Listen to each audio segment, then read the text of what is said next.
Hello, ladies and gentlemen, and welcome back to Let's Play Third Odyssey, Back to the Motherland, as the Empire of Alesia, aka the Byzantine Empire, who buggered off to the Americas, because fuck that, we're going to get conquered by the Ottomans if we don't, aka the Eastern Roman Empire.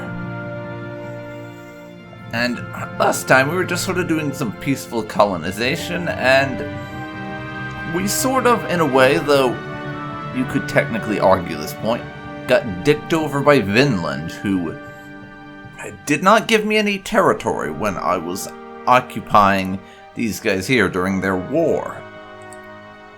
In addition to that, the Portuguese also decided to pop up in this region, and we made a treaty with them, which is going to start helping us out in a couple of different ways.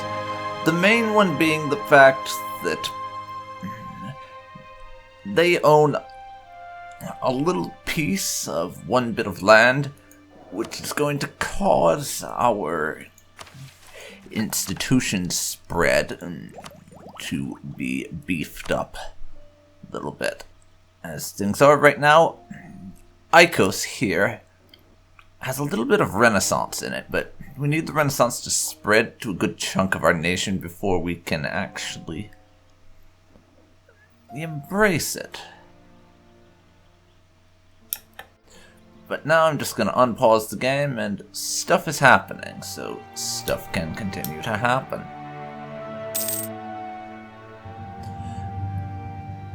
And Icos has the Renaissance at about 50%, so that institution is going to slowly spread throughout our country, and that will deal with that particular tech penalty. And once we have a bunch of bonuses we picked up recently that will give us some technological advantages,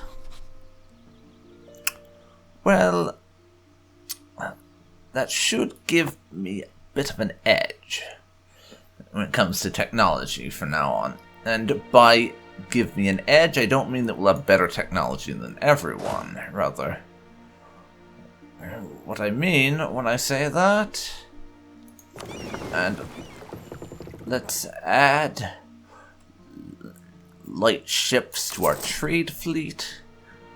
Now, yeah, what I mean when I say that it will give us an edge is that we'll have an easier time getting institutions in our country, and therefore be able to not have tech penalties more often, if that makes any sense. In any case,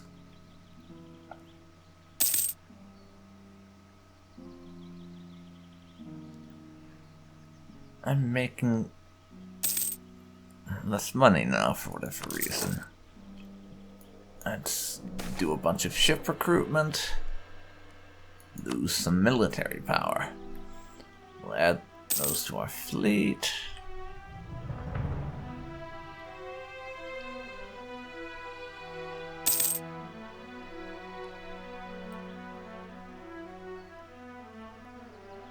That's very odd, though. My income was higher before I last closed the game, which is bizarre. That's right, it was because we had the army on minimum maintenance before, so I'm going to lower our maintenance down to about there. 3 gold every month is more than sufficient, I think, for right now, and it's just shy of max maintenance.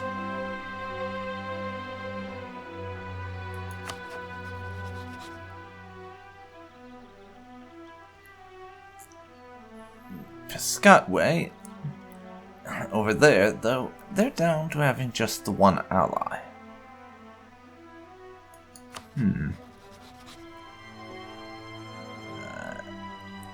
Let's see. A couple of our neighbors were actually getting, I was just looking at some stuff, regards to the size of their armies, and a couple of them were actually, it seemed, seemingly getting pretty close to being able to take on both them and their allies in a war. Influential chieftains would like money. Once again, we do not have the money that they want, and they have absolutely zilch for influence currently. So that's not really worth us bothering with, quite frankly.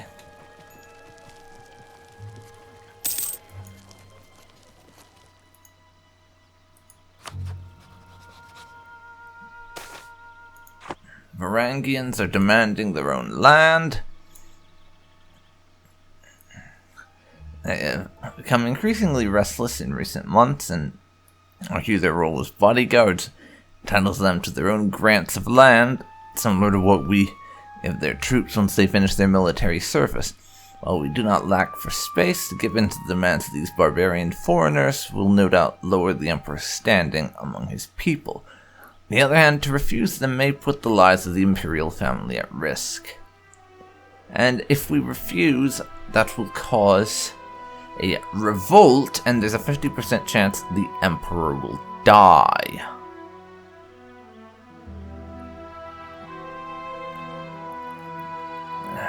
Varangian settlement, if we say yes. Let's see, fine, they can have their own independent country. And Tapala.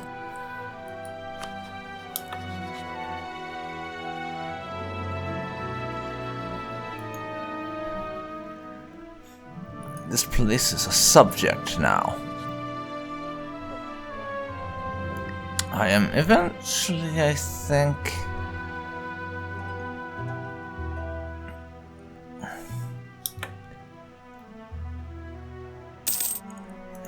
going to want to reincorporate the region, because this is kind of annoying.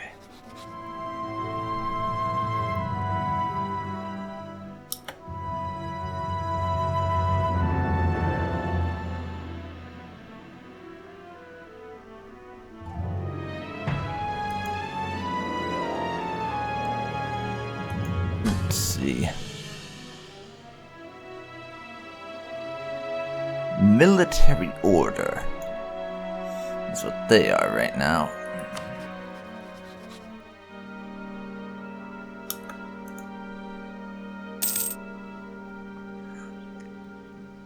This is annoying.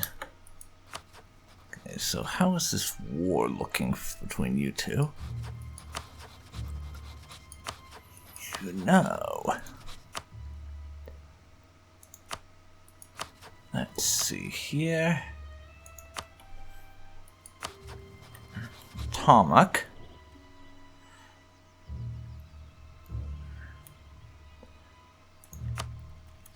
The two of them I'm going to start building spy networks in and return that one. One of those two is going to be getting invaded next. And on that note, move the army.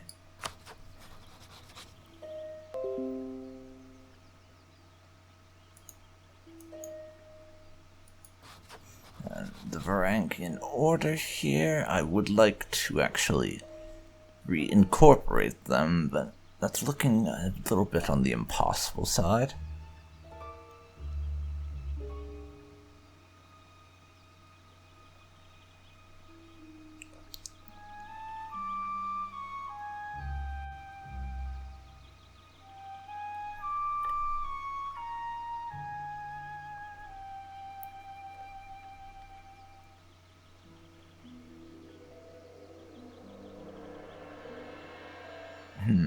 Let's...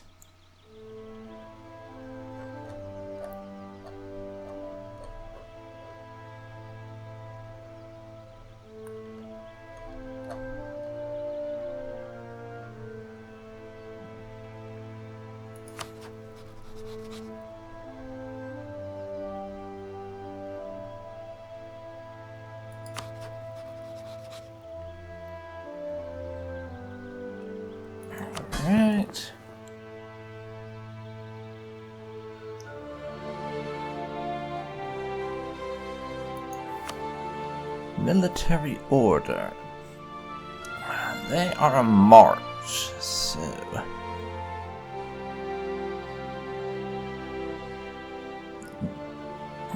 If I could, I would like to make them a standard vassal.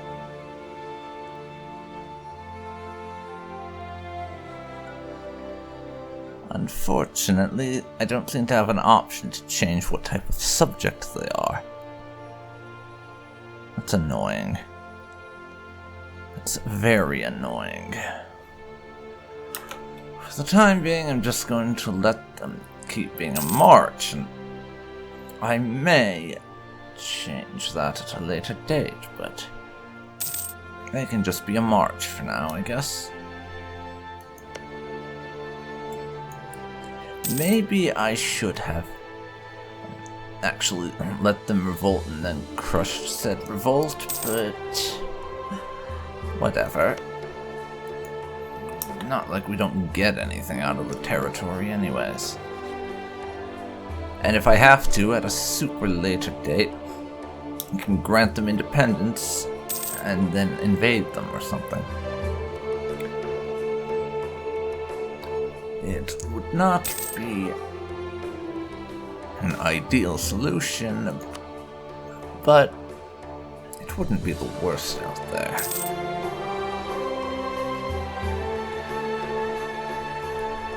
That's enough.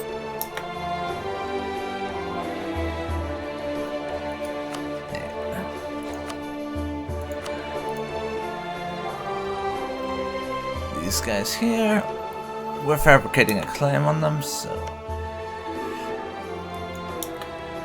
that'll be next on my list. Tuetlo, no, you can't have military access. I'm going to invade you soon.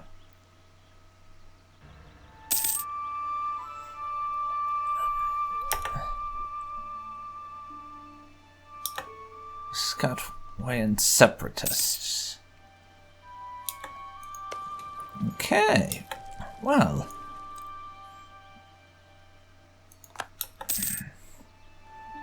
Well, if Susquehanna here wants to get their asses totally weakened by separatists,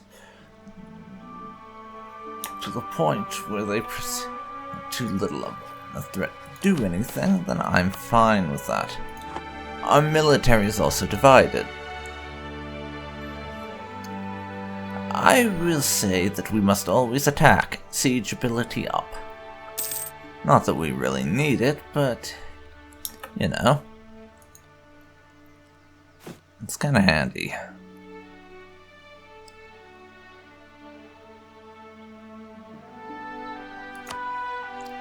For now,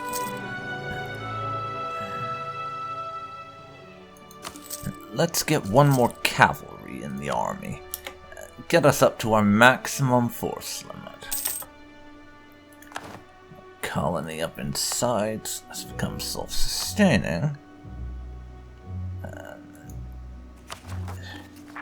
We'll make that a core.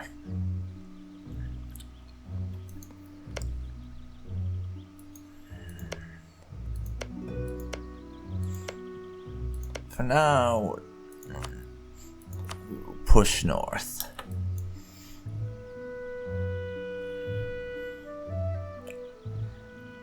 And colonize a bit up there as our next port of call, I think. And it would appear we now are neighbors of the Iroquois.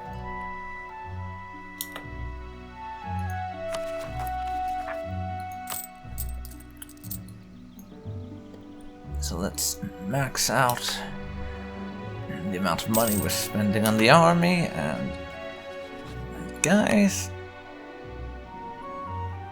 I would like to have a claim.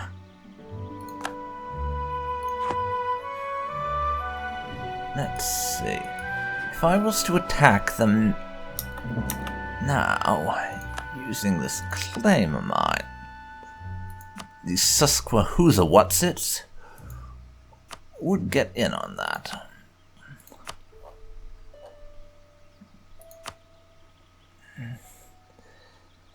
And they have 9,000 men currently. The Tuetlo have 6,000. You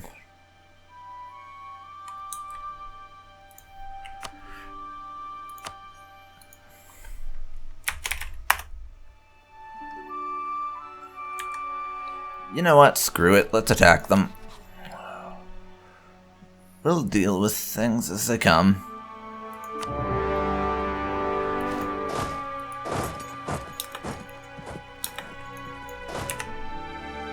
Send those cavalry in as well.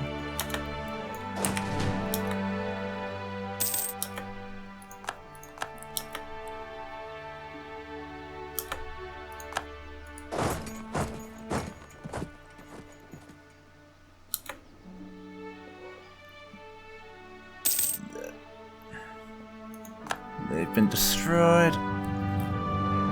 That particular army is just going to wander around and do its own thing for a while. I'll try and just detach an army to hunt these guys down. And then we'll wipe out their forces. That was easy. The Suscahuzel. What's it's over there? There, though. They're also in on this war, so I would like to put them under siege as well. They're technically our ally, yes, but if we could get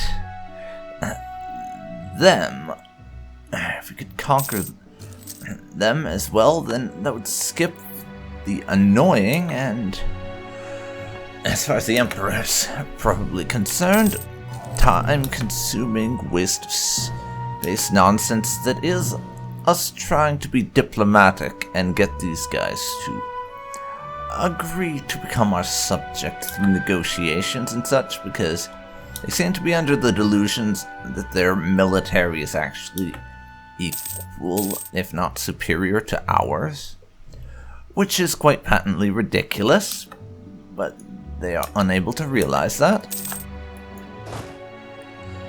And there you see the impact of artillery. That has to have at least cut the time of that siege in half, at the very least. And now, diplomatic technology is a thing, so we're going to get level 9, which will unlock some new types of ships. The barks will be replaced by caravels, so essentially better trading ships. And the early carrack is replaced by carracks, but seeing as our entire fleet right now is trading ships, that doesn't really matter to us. But the other things it will do is naval maintenance will slightly go up since we're maintaining bigger ships. We will get some increased colonial range, so we can colonize further away. And gain the ability to study technology. There we go. And Iroquois has announced us as being their rivals.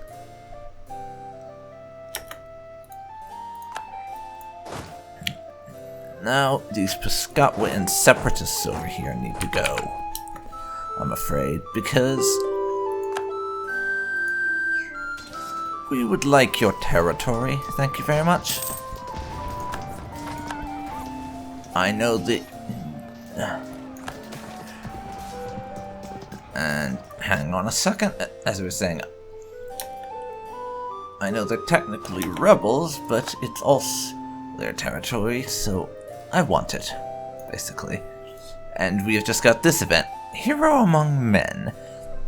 War makes men from boys and boys from men. During our ongoing war, one of our lesser soldiers fought with such strength and conviction. He is widely regarded as a war hero amongst his fellows. He's but a peasant from a small farming village, as far as we know, and no one knows his original name, but the troops have started giving him the name of an ancient hero. It seems even our enemies are aware of his reputation, because every time this hero amongst men shows up on the battlefield, he instills great fear in the enemy ranks. Such heroic men are a rare occurrence indeed, and should be treated with great respect. Our army advisors suggest giving him a commanding position and acknowledging the name the soldiers have given him. I wish to meet this hero at once. We lose 5 war exhaustion, gain 5 army tradition, and we get a General Hercules 4622 stats.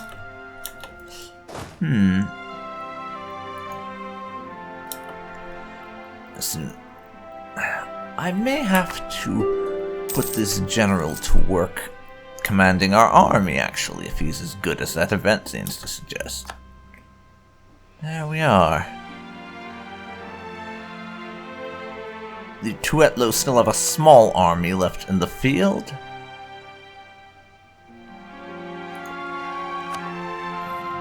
But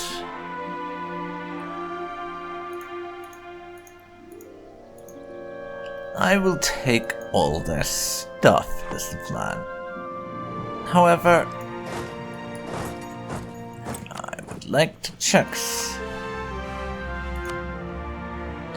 Apparently they have one more piece of territory there I haven't even besieged yet. I will take 4 gold off of them as well and annex the lot of them. It's going to cause us to suffer between 1 and 40 aggressive expansion and 42 overextension. Yaha, I'm fine with that. And we're going to station the army in Elysia then, because I'll need to keep it nearby to put down rebellions while we're busy integrating the new territories into the Empire. We lost about 7,300 men across that entire war, as they lost 7,600. So now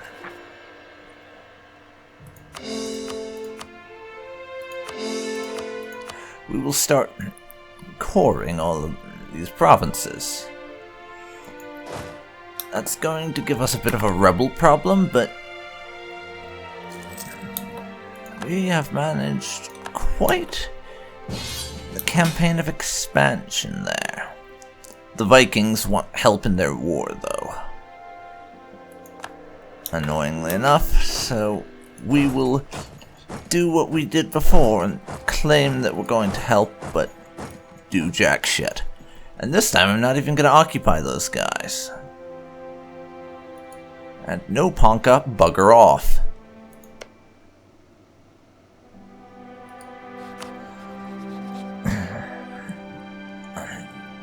Although, we've gotten strong enough now that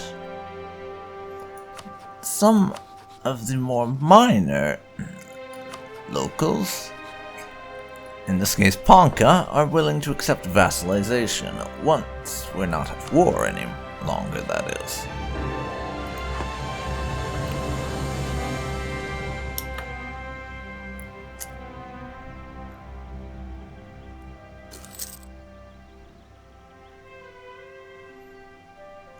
In any case, as you can see, quite a bit of expansion that we have managed there, so I'm really going to fill in some bits of territory up here as soon as our current bit of colonization finishes up. And then we might start pushing over in that direction. And nabbing ourselves a vassal, of course, naturally.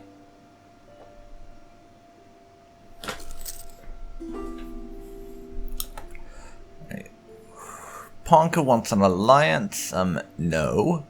We're going to want to make you a vassal eventually, Ponky. So, for the time being, how about no?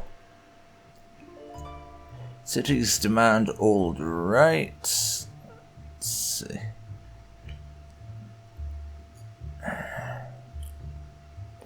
I think we're gonna have to go for this, even if the loss of reform progress is kind of annoying.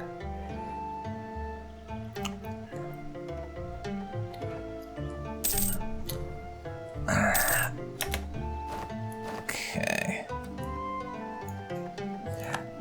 That war was over nice and fast, but annoyingly, even with our vassals having occupied some of their territory, we didn't get any of it. Fucking Vinland, really.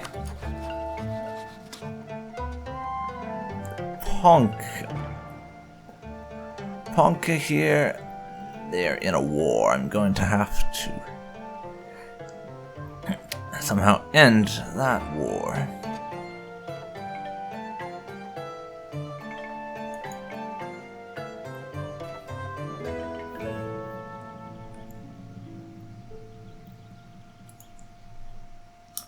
That's annoying.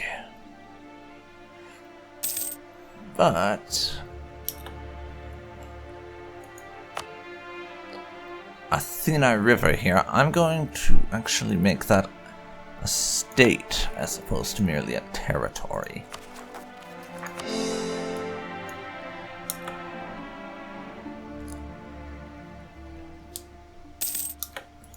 So, who can we rival now? We can actually rival the Iroquois. This is kind of ironic, but the Iroquois apparently have a smaller army than I do. Rivaling the Iroquois might actually end up benefiting us. They have a few allies, and they've rivaled us, so why not? They're already my enemy. Let's just formalize it. Let's just formalize it.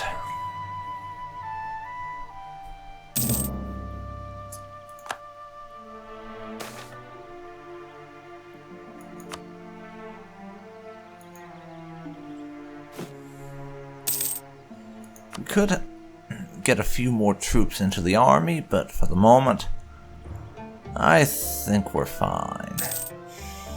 After that bit of a war we just had, after all, we need to resolve things. It's a little bit, I think. And rebuild and start integrating these places into the empire properly.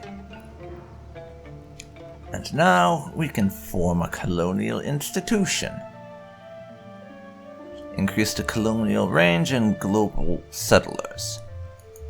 Let's do it.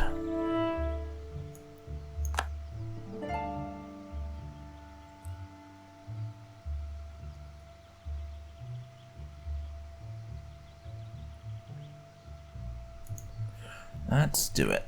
And also, I think I want to check on the institution growth. Well, Icos has fully embraced the Renaissance.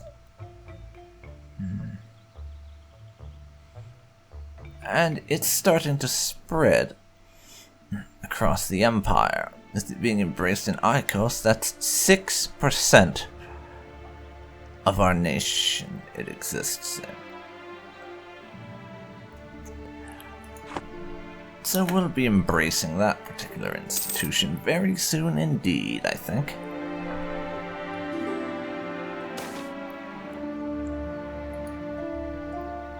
Marital bliss. Her Majesty is of course a constant companion and good advisor in her own right. Apart from that role, our Basilissa is also a representative of the crown to her family. I have no idea how I'm the Camtisis or whatever, and vice versa. At times this is not an arrangement without benefits. Today, Helene even, seems very pleased to announce that her family has decided to show its support for the throne for the union of Michael the 11th and Helene.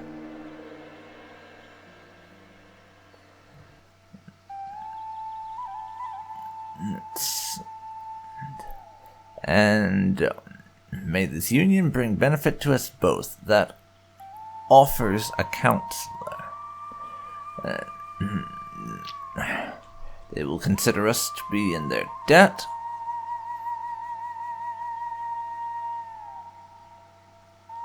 Or no thanks. And basically, and we avoid expectations of reciprocity. That's not an advisor I'm actually going to end up using, so I'm just going to reject their offer. I think. Just a bit of casual rejection. Nothing personal, we just don't need your advisor right now, that's all.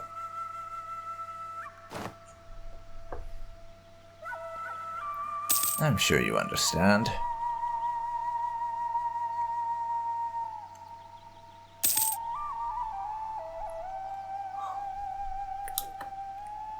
And our general has just bought the farm. But we have Hercules to take his place.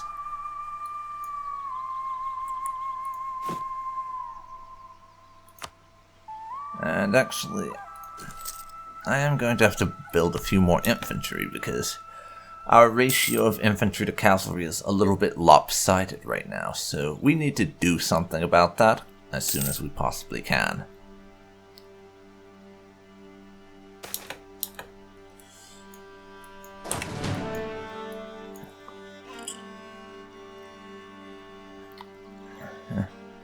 And there is more local profiteering problems again.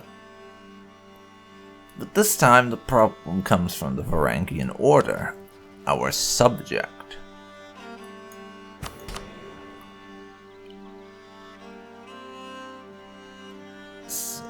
So either we say we must protect our trade, the Varangian Order just likes us less, and we get minus to goods produced, but we do get local trade power and stuff, or competition is good for everyone.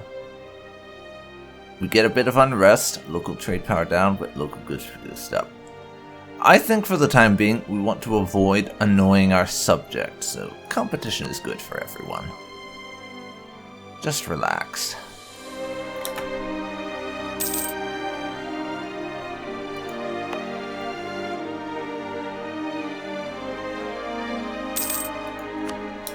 And it's apparently the age of Reformation now, so it's an age of religious conversion, debates, and mass movements. Enables religious conflicts.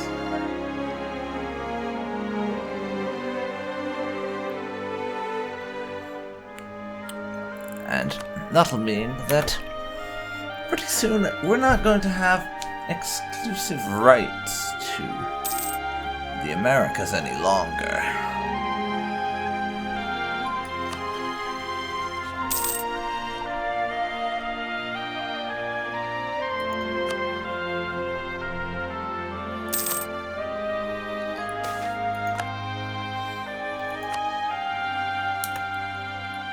Let's see. Our truce, these guys will last another 8 years. So, the Abenki up here, I would like to expand into their territory. At some point, start moving up in the New York direction. I'd at least like to have most of that coastline by the time the other Europeans arrive. So I'm just sort of gonna blitz in that direction as fast as I bloody well can. That's the plan, anyways. Treaty of Lathanopolis. In the years since we made contact with the Portuguese, they have taken to exploring the oceans with unexpected zeal. Ancient breakthroughs in ship design have allowed them to explore and map the northern coastline of the great continent to the south. The Elysian Senate is wary of unchecked Portuguese expansion, and as such has invited them to sign the Treaty of Lathanopolis, which would restrict Portuguese settlement to that continent. In return, their colony would receive the protection of the Elysian Navy, in addition to regular supply shipments. Alternatively, it could allow them to settle wherever they wish, which would no doubt ingratiate them to us, if nothing else. I think so. That strikes me as a good idea. We will sign the treaty. A little bit of unrest, but the pace of institution spread will be increased. Also, more trade power, more sailors, increased estate maintenance, and minimum local autonomy, though. And they get settler increase stuff. So I'll take that.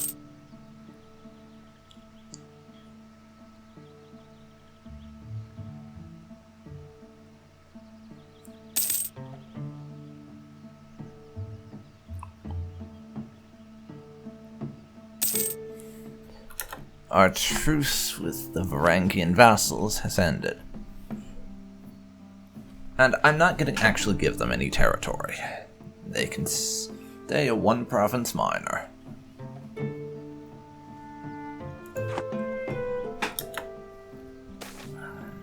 We don't get anything out of them becoming bigger after all. Native assimilation in our colony. Up there.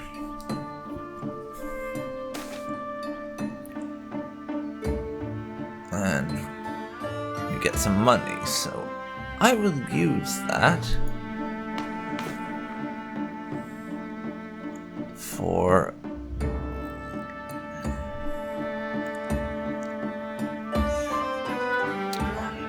use it to increase our reform progress.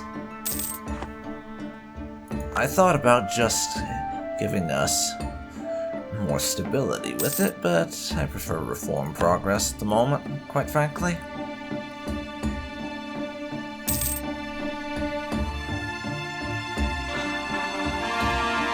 One of our provinces has gotten itself a core now.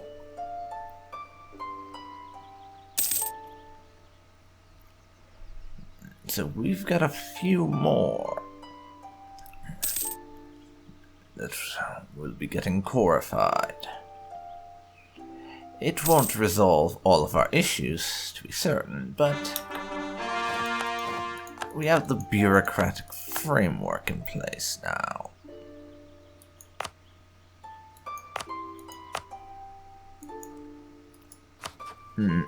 You guys are at peace now.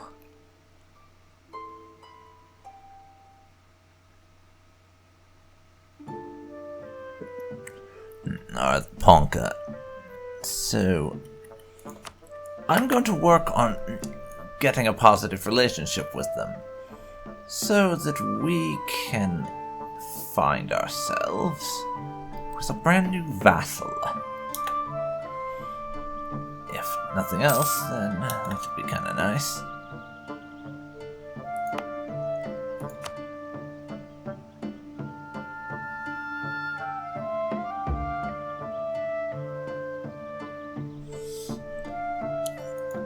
Let me see, we've got cores everywhere.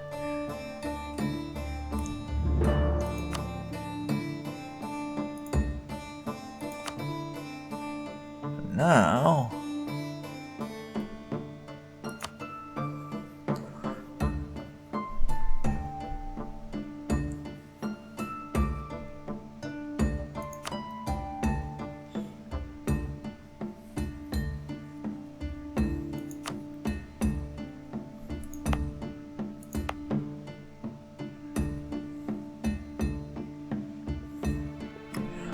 I need to start working on is converting some of our new conquests into being the correct religion. It's going to have a monthly cost, though, which is different because the last time I was playing EU4, there was no monthly cost for converting religion. It's going to take 22 months to convert this place, and it will cost 2.5 gold every month.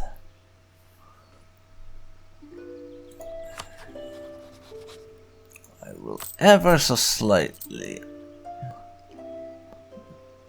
lower army maintenance, I think, to about the halfway mark, in fact, which isn't ever so slightly.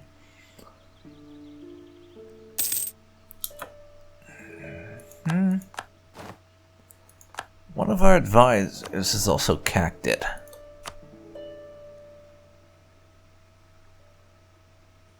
So we will get a new one.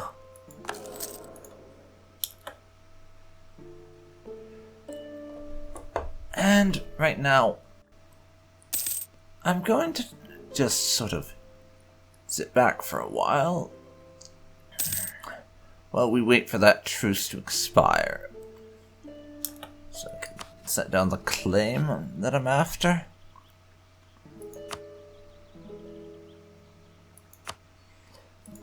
And then, once that happens, I'll go after them. But in the meantime, I'm going to work on converting some of the places nearby into being the proper religion.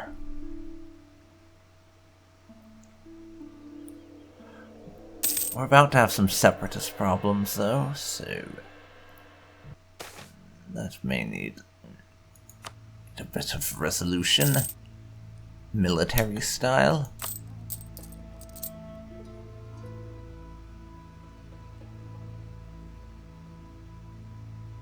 Inflation is decreasing, so that's good. Now,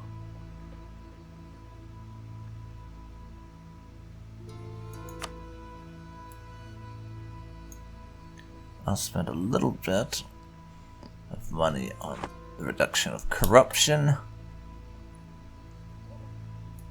which should finish in a couple of years.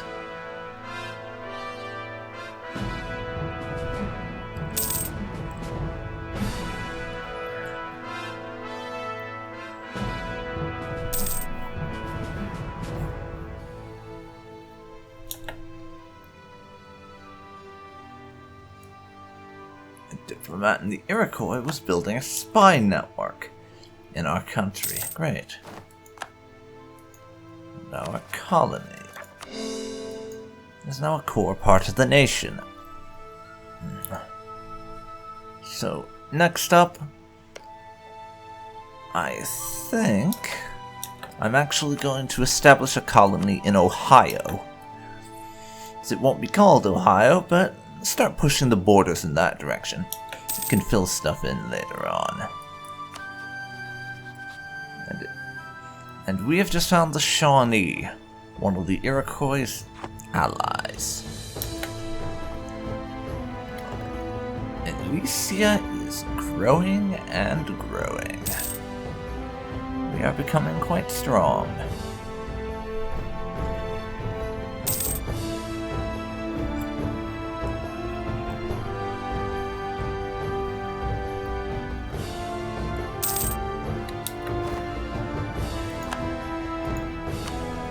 And my administrative advisor just died, so I need a new one.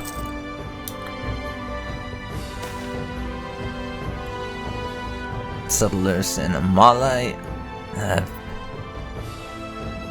started to develop a military culture, so that is +1 manpower.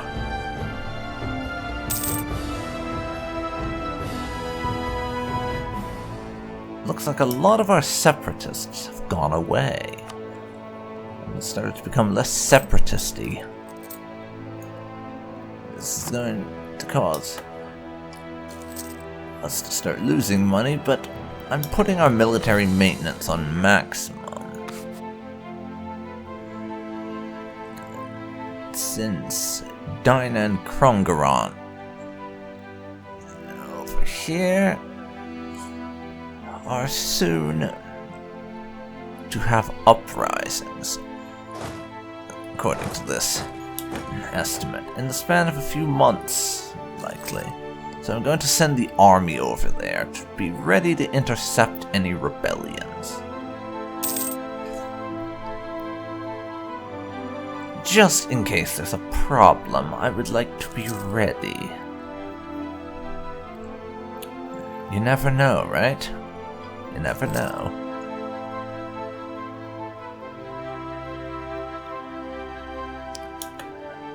And Sparta has decided to be a dick and rival us.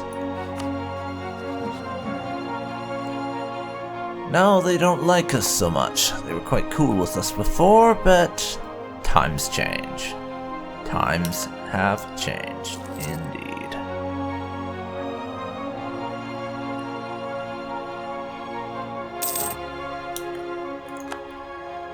One of our advisors, diplomatic this time, has just died. Get me a new advisor.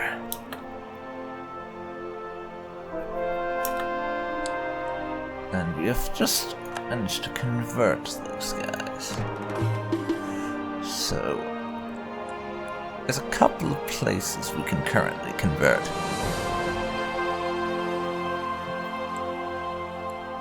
Norikos here is the next one. That'll take about 16 months.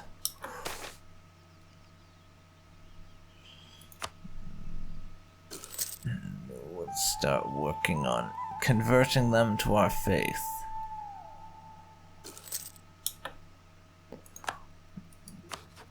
We're capped for improved relations with you guys, apparently.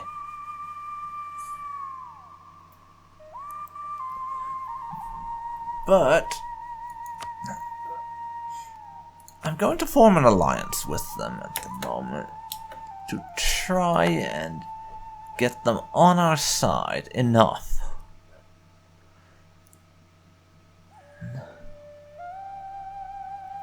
And we're also going to form, as I was saying, in a second, our leader has died and we now have Theodora the First Paleologos as our new ruler. Actually, now I'm going to raise stability all the way to +3. However, we're not going to be choosing our deity this time, or I should say, we're not going to be making Poseidon our deity of choice, because global settler increase is of far less importance right now than it was prior.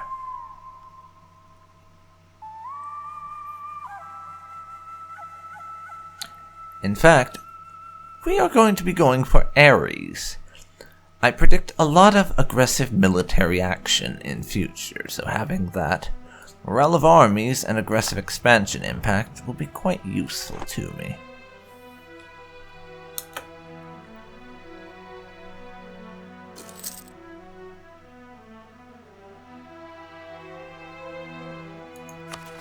Apparently the Tuetlo separatists decided to pop up again. That's annoying.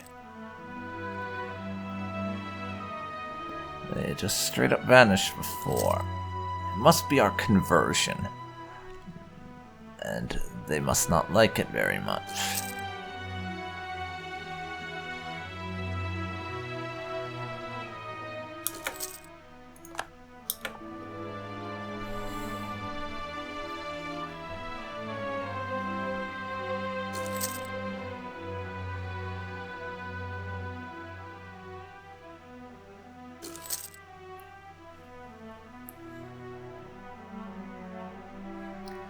Okay, speaking of conversion, we're actually a good way through it. About 2/3, in fact. So, approaching 80% now.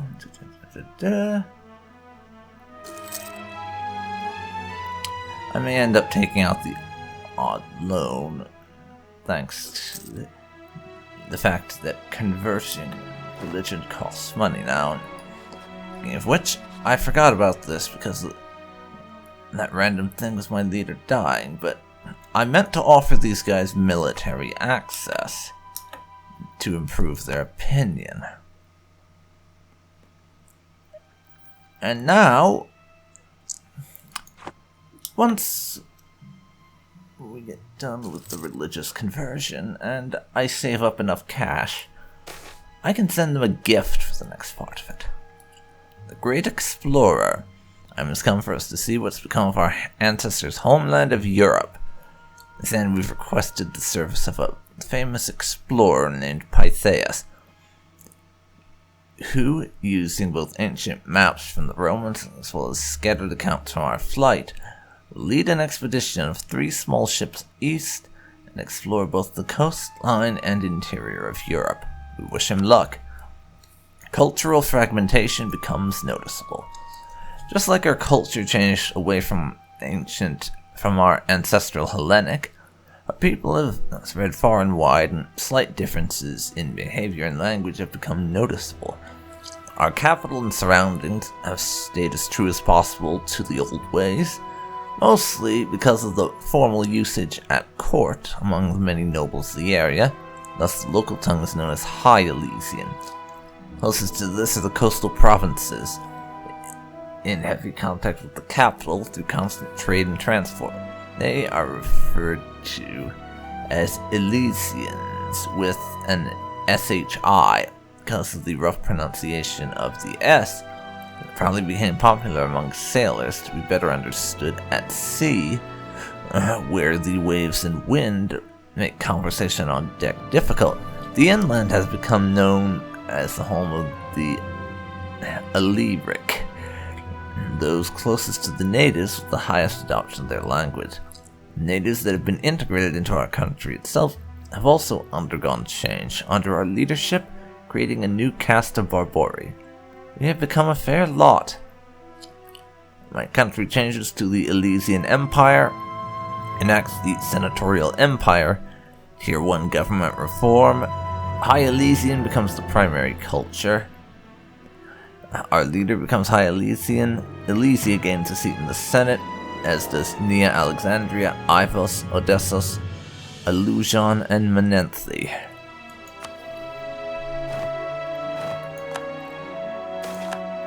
Interesting indeed.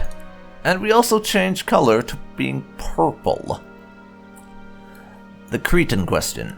Now that we have reformed our Senate and administration, the question has come up of what to do with our Cretan brothers. Some members of the Senate advocate annexing them directly to the Empire. And others say that Crete has become an ever-stalwart ally and bulwark to the east, and that the Cretans should retain their home rule. Of course we're going to annex them. Annex them directly into the Empire. Welcome home, Micra Crete.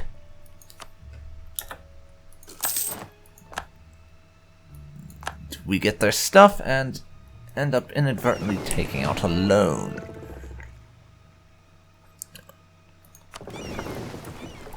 I'm also going to get rid of their heavy ship. And actually the cogs as well. I have actually belay that. But the barks,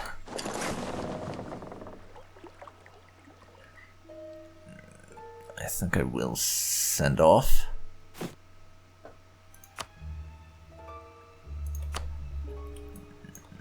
I'm above my force limit by accident, though. We don't need those men.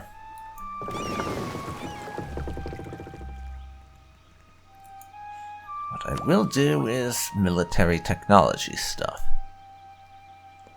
It'll give us regimental camps, Elysian cataphracts, more infantry fire, and more cavalry shock. And if you hadn't already figured this out, cataphracts are basically just cavalry, but better.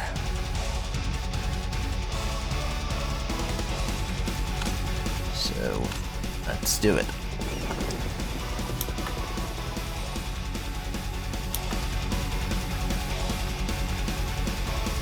And so-and-so is planning to attack. We have discovered some naphtha, essentially the stuff for making Greek fire.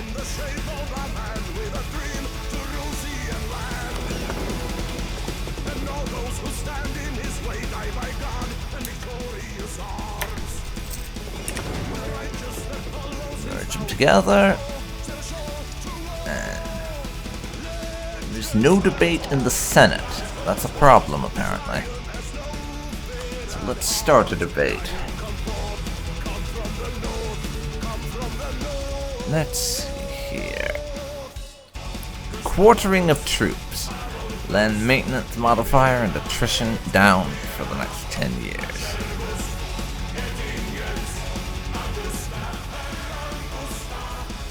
Two of the seats are in my favor already.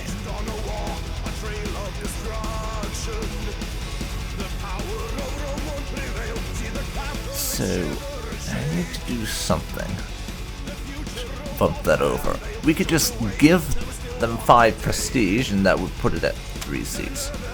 75% chance, and I'll just let things sort of tick along from there.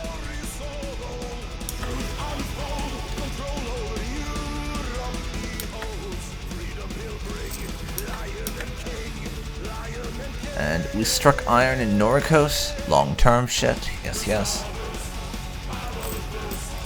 And now, let's reduce the amount we're spending on the army, since our only separatists appear to be chilling out about the whole separatism thing. And apparently our vassal was colonizing something because we inherited their colony. And okay, I'll enact your monetary reforms. And then put us back up to 3 stability.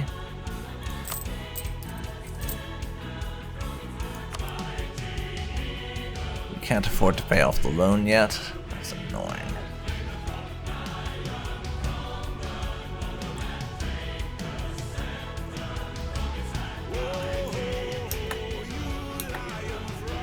So,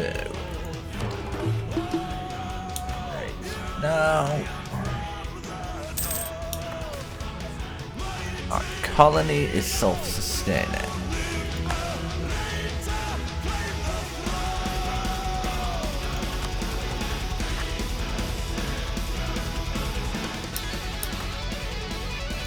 The honest merchants of the Elysian Empire. Many traders are known for cheating countrymen and foreigners alike.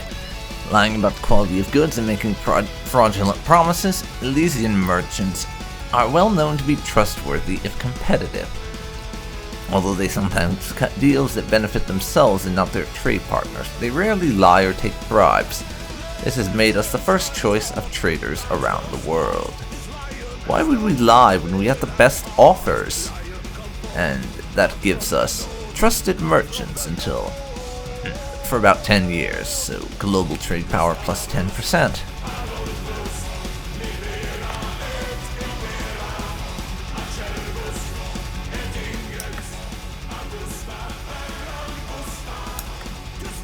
Now, that's a lot of money coming in, so we can then afford to do a couple of conversions at once. I think the 2 simultaneously makes for a good idea. Deification of emperors. In ancient Roman times, before the conversion to Christianity, popular emperors were often deified after their death and became a part of the Roman pantheon of gods.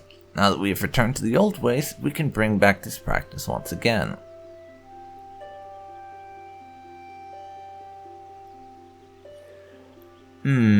That's going to cost a lot of money.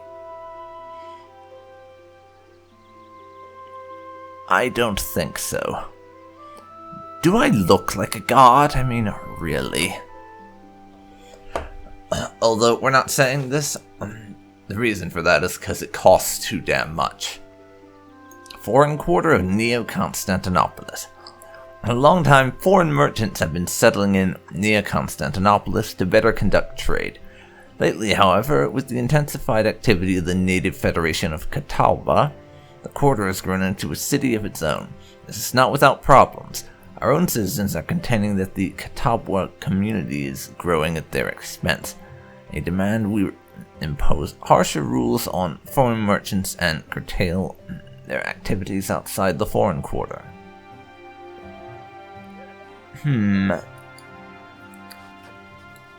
Before we do that, I'm going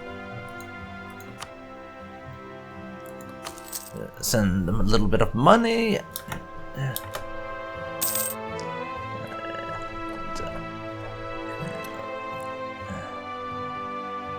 I'm gonna wait until the end of August. Vinland wants our maps? No. You've already cheated us out of territory twice. I'm not interested. But we're going to make Ponca our subject now. They have accepted.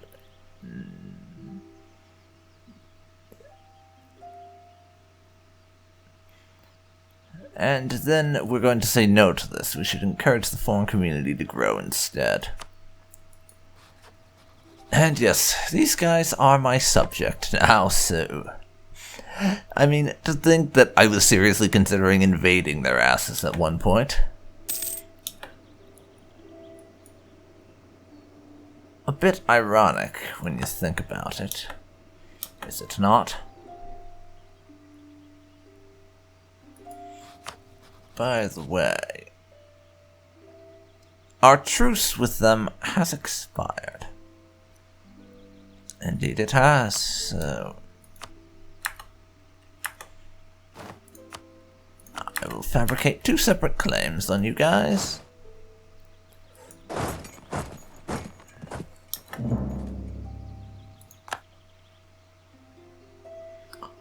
Then I'll move the army up here, and I'm going to...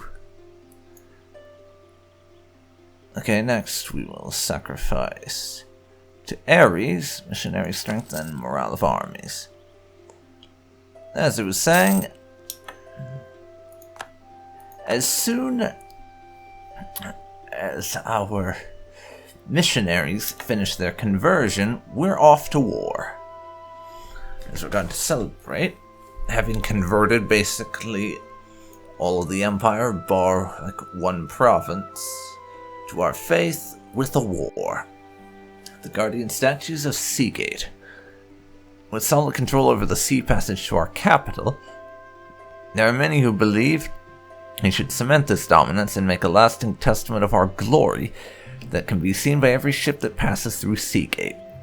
Several plans have already been made up for giant stone statues of guardians doubling as lighthouses, to be built at the sides of the bay. The glorious nation of Elysia deserves a glorious entryway. 700 ducats. That is a lot of money, and it's an expense we cannot afford right now, but that will enable a decision to let us do that once we can afford it. So it's not you do it now and you do it now or you do it never kind of thing, fortunately. City life. As representatives of areas that are sometimes quite distant from the Constantinopolis, many senators often find that life in the capital during their visits is very different to what they are used to. Some find it both cramped and filthy, and many seem relieved when they get to return home. This year has proven even harder than usual to endure for the delicate sensibilities of our senators. The hot months have been unusually hot, the wet months unusually wet, and the cold months unusually cold.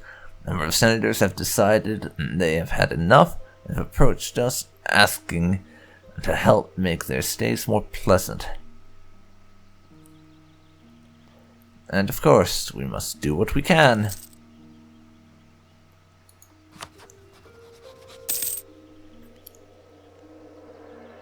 Speaking of...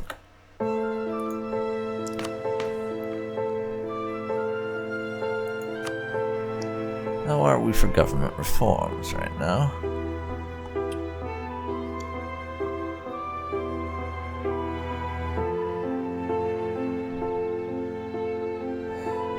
We're still a ways off, 1526. This is as soon as we'll be able to do any reforms.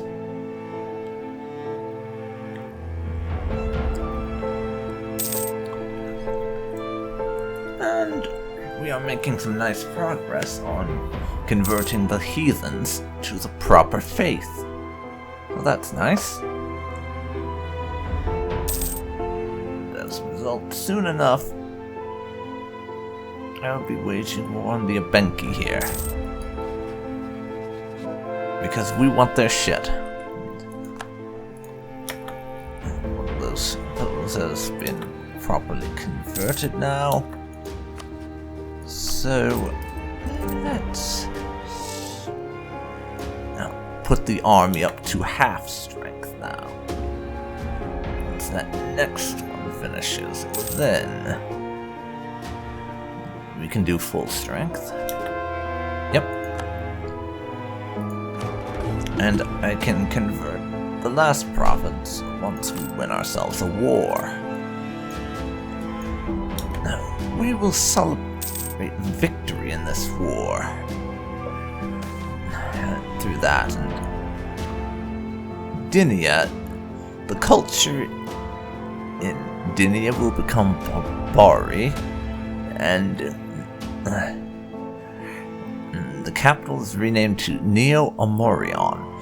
They have adopted our language of the natives, being exposed to our language, culture, and through a more personal way of government, the natives in the province of Dinia have adapted. They can now be considered Elysians in the broad sense of the word. And yes, we are becoming a true empire now. The Elysian Empire is a real cultural melting pot, I really say, of different groups. And like it said, it's getting a bunch of different cultural groups being a thing. It's kind of neat.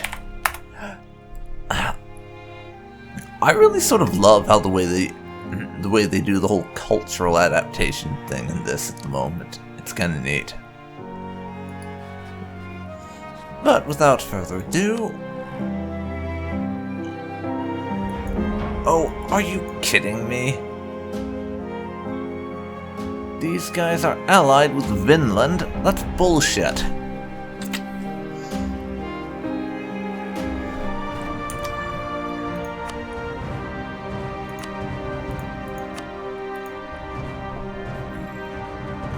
But now...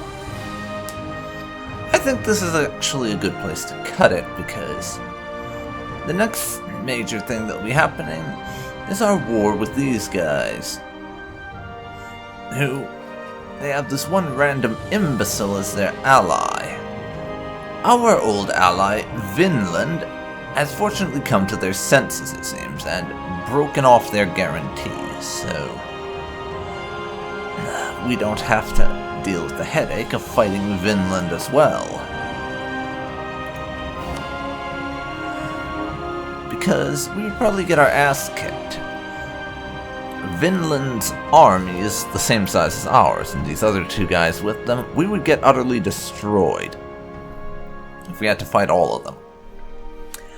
But these guys and their poxy little ally, the two of them alone, I think we can just take with ease.